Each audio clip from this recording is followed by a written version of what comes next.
Oke, bertemu lagi dengan Kak Sigit di Bimbel Privat Like Education Penggilingan Cakung, Jakarta Timur. Nah, hari ini Kak Sigit mau ngelanjutin bahas mengenai kisi-kisi PTS tema 1 untuk PTS kelas 6 SD, oke. Kita mulai dari nomor 9 sampai habis. Kita mulai dengan mengucap basmalah Bismillahirrahmanirrahim. Nomor 9.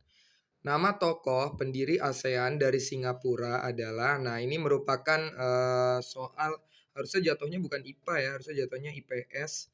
Tapi kita mesti hafal bahwa pendiri ASEAN itu terdiri atas 5 negara, yaitu Indonesia, Malaysia, Filipina, Singapura, Thailand.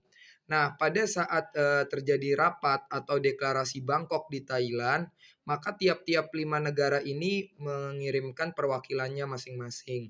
Indonesia diwakili Adam Malik, Malaysia diwakili Tun Abdul Rojak, Filipina diwakili Narcisco Ramos, kemudian Singapura diwakili S. Rajaratman, Thailand diwakili Samad Tanat Koman. Nah, ini jawabannya adalah S. Rajaratman ya.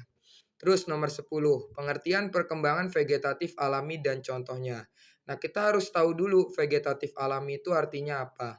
Vegetatif alami adalah perkembangbiakan tapi secara tidak kawin, berarti tidak memakai proses penyerbukan dan terjadi dengan sendirinya atau tanpa melalui proses penyerbukan dan tanpa bantuan manusia. Karena kalau pakai bantuan manusia, maka namanya vegetatif buatan. Nah, contohnya apa vegetatif alami? Ada tunas, contohnya pisang, umbi lapis itu bawang, umbi batang itu ubi, umbi akar itu singkong, geragih itu stroberi, spora itu lumut dan paku, dan tunas adventif daun yaitu cocor bebek. Oke, kita masuk ke nomor 11. Bahasa resmi negara Filipina adalah, nah ini merupakan bahasa-bahasa yang ada di negara-negara di ASEAN. Kalau Indonesia itu menggunakan bahasa Indonesia. Kalau Malaysia itu menggunakan bahasa Melayu. Ini bahasanya maksudnya bahasa pada umumnya ya. Mungkin di Indonesia kan kita banyak suku-suku ya. Jadi ada orang yang pakai bahasa Jawa, bahasa Melayu, ada orang pakai bahasa di Indonesia bagian timur dan lain-lain. Tapi ini pada umumnya atau bahasa resminya. Indonesia bahasa Indonesia, Malaysia bahasa Melayu, Singapura bahasa Inggris, Brunei Darussalam bahasa Melayu, Thailand pakai bahasa Thai, Filipina pakai Tagalog, Laos pakai Lao, Vietnam pakai Vietnamese. Nah, jadi Filipina itu bahasanya adalah pakai bahasa Tagalog. Terus nomor 12, lambang negara Singapura adalah, nah untuk negara Singapura, lambang negaranya itu sebenarnya ada di tempat wisata Singapura ya. Jadi ada gambar kepala singa tapi badannya itu badan ikan kayak gitu.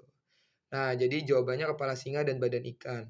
Terus 13, tempat penandatanganan ASEAN adalah, nah ini tempat penandatanganan ASEAN tuh maksudnya rapat pertama kalinya ya atau deklarasi Bangkok. Nah, deklarasi Bangkok tempat pertama kali terbentuknya ASEAN itu di Bangkok, Thailand tanggal 8 Agustus 1967. Nah, terus perwakilan negara Indonesia pada pertemuan Bangkok. Nah, ini sama kayak tadi yang sebelumnya ya. Jadi perwakilan Indonesia itu adalah Adam Malik ya. Terus nomor 15, tujuan didirikannya ASEAN. Nah, ASEAN itu kan adalah organisasi yang terdapat di wilayah yang terdapat di wilayah Asia Tenggara. Nah, fungsinya apa? Tujuannya itu apa? Tujuannya menjalin kerjasama antar beberapa negara dalam berbagai macam bidang. Nah, beberapa negaranya ini negara di mana? Negara-negara di Asia Tenggara. Asia itu banyak ya, nggak cuma Asia Tenggara. Jadi kalau khusus Asia Tenggara, nama kelompoknya atau organisasi besarnya itu disebut ASEAN. Terus 16, jenis-jenis patung dan fungsinya. Nah, pertama ada patung religi.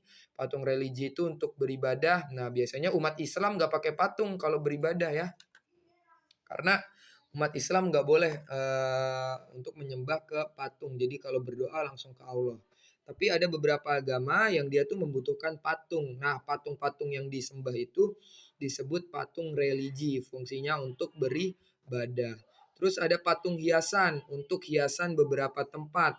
Terus ada patung arsitektur itu untuk ditaruh di beberapa bangunan. Ada patung kerajinan untuk dinikmati keindahannya. Ada patung monumen. Nah, ini biasa kita ketemu nih di jalan-jalan raya ya. Patung monumen untuk mengenang jasa para pahlawan kayak gitu. 17. Bahan pembuat patung dengan teknik butsir. Nah, contohnya apa? Contohnya tanah liat, lilin, sabun, plastisin, dan gipsum. Terus lanjut nomor terakhir yaitu nomor 18. Macam-macam teknik membuat patung. Satu teknik butsir. Nah, teknik ini digunakan untuk membuat patung yang berbahan dasar lunak seperti tanah liat dan plastisin. Kemudian ada teknik pahat. Teknik ini cocok digunakan untuk membuat patung yang bahan dasarnya keras seperti kayu dan batu. Karena dipukul-pukul pakai alat pahat ya. Jadi membuat patungnya kayak gitu. Terus ada teknik konstruksi. Teknik konstruksi digunakan untuk membuat patung yang bahan dasarnya berupa bahan daur ulang. Nah, bahan daur ulang itu berarti bahan-bahan yang bisa didaur ulang. Contohnya kertas, kayu, logam, logam bisa dilelehin, terus karet juga bisa dilelehin, dan bahan-bahan lainnya. Terus yang keempat ada teknik cor. Nah, dari namanya teknik cor berarti membuat patung dengan cara dicetak. Jadi ada cairan dituang ke dalam cetakan. Nah, cairannya itu biasanya dalam berupa gipsum, bisa juga pakai tanah liat ya. Terus ada juga pakai logam ya. Jadi logamnya dilelehin, kemudian ditaruh di cetakan untuk dicetak sesuai model cetakan. Terus habis itu ada teknik modeling. Nah, teknik modeling ini sebenarnya mirip kayak teknik cor, tapi perbedaannya ada pada bahan yang digunakan.